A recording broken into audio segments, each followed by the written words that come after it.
guys. So, yung sa likod ko guys, ano yan guys eh.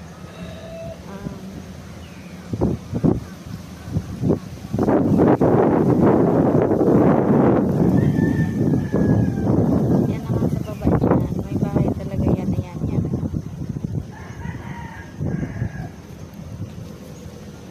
Yun.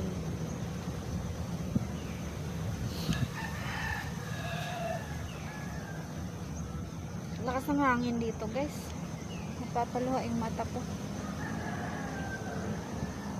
Gusto ko sana ikutin dito guys.